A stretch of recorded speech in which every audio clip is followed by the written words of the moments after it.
Hi everyone, it's Ren here. Welcome to my room, guys. Happy Wednesday or Thursday. Who knows when this video will come out? Probably Wednesday or Thursday. So, yeah, we'll see. Anyway, I'm releasing it a bit earlier because again, it's a I'm kind of toward the end of my notice period at work now, so a bit more time to record videos. I have this slight surplus of energy, so why not? Why not do something about that? It's always a good opportunity. So I felt, I was reflecting. I was on my way to church. Because, like I was saying in the video recently, I am kind of re-embracing, my religion lately. My religion being Catholicism.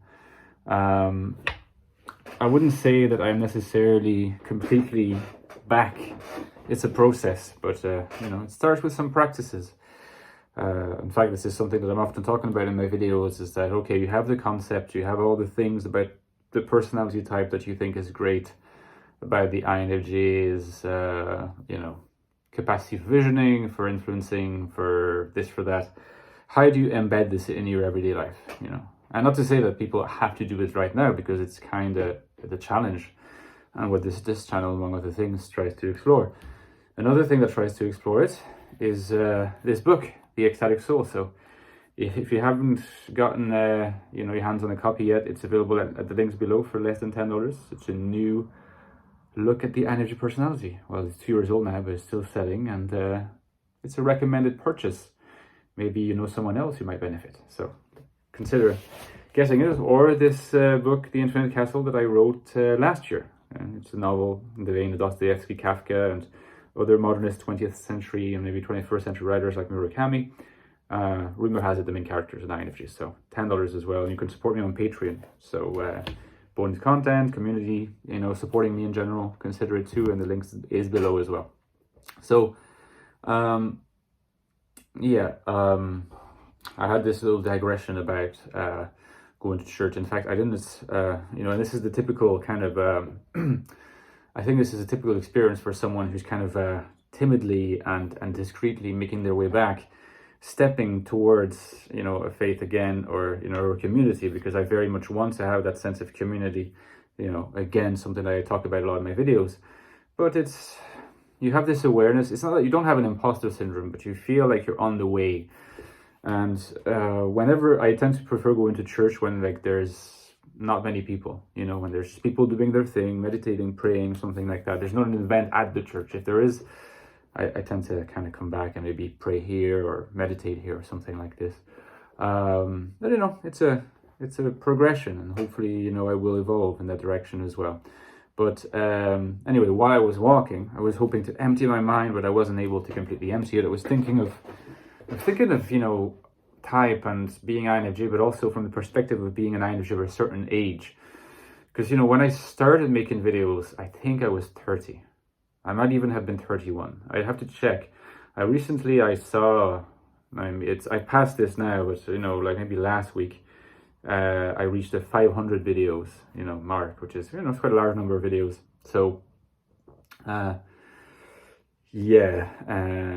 lot of time has passed.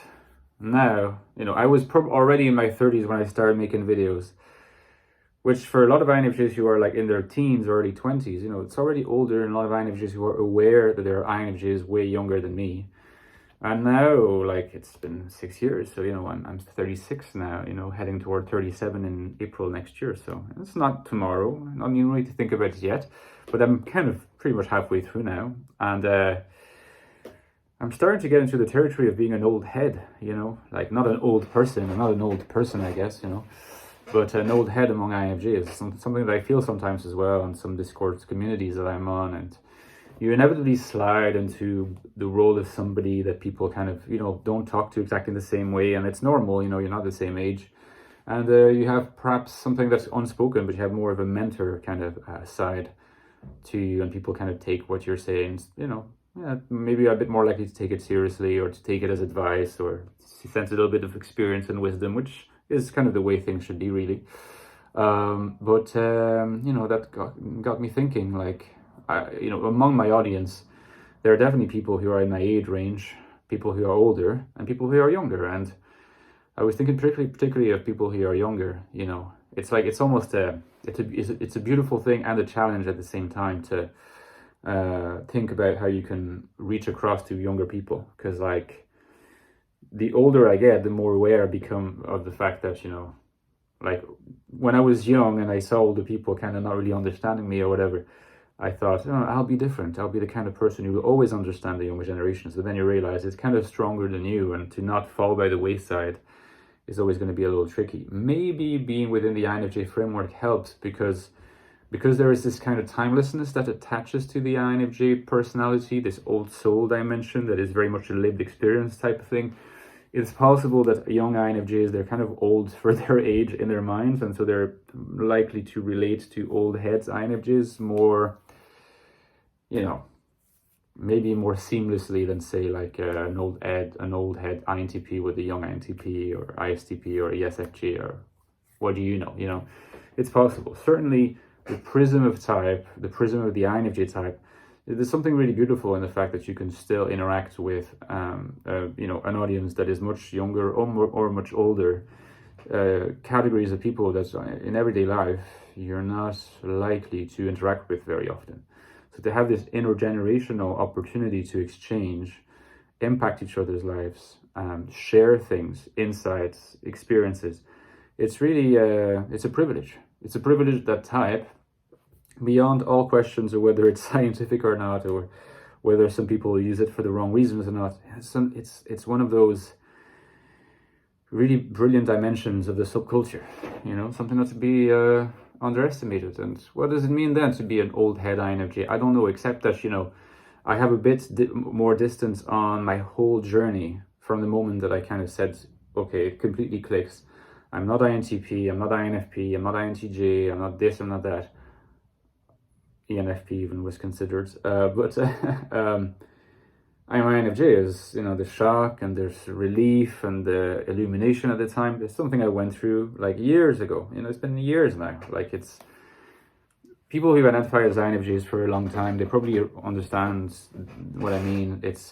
There's a process of maturation through your identity. I feel like maybe the first year or a couple of years I was kind of combative. I wanted to entrench my identity in it, and maybe I was a bit sensitive toward people who questioned it, or I was more concerned to identify people who might claim to be and didn't actually, you know, were actually not, or I thought they were not.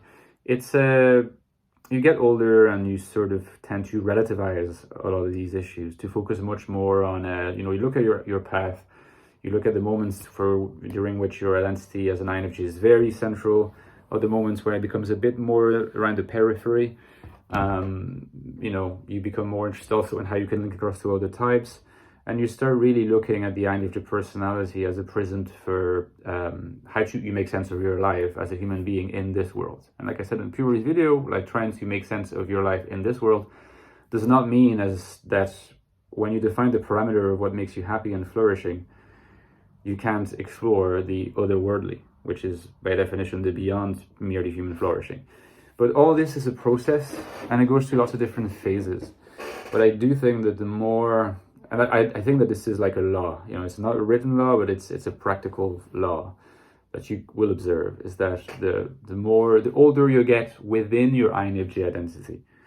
So that means that maybe, you know, like someone who identifies from age 19, by the time they're age 27, maybe they're at the same point that I am now myself, except that, you know, in absolute age I'm older, so maybe I've been through other stuff in life, but nevertheless you start being a little bit less militant about your type, I guess, and more, in a sense, you round your corners, you become more easygoing, and you really see the INFJ prism as an opportunity to discuss lots of other topics that are only loosely connected to INFJ, or sometimes connected but not completely englobed by the INFJ perspective, but through that prism, because you just accept that's your prism. That's how you see the world.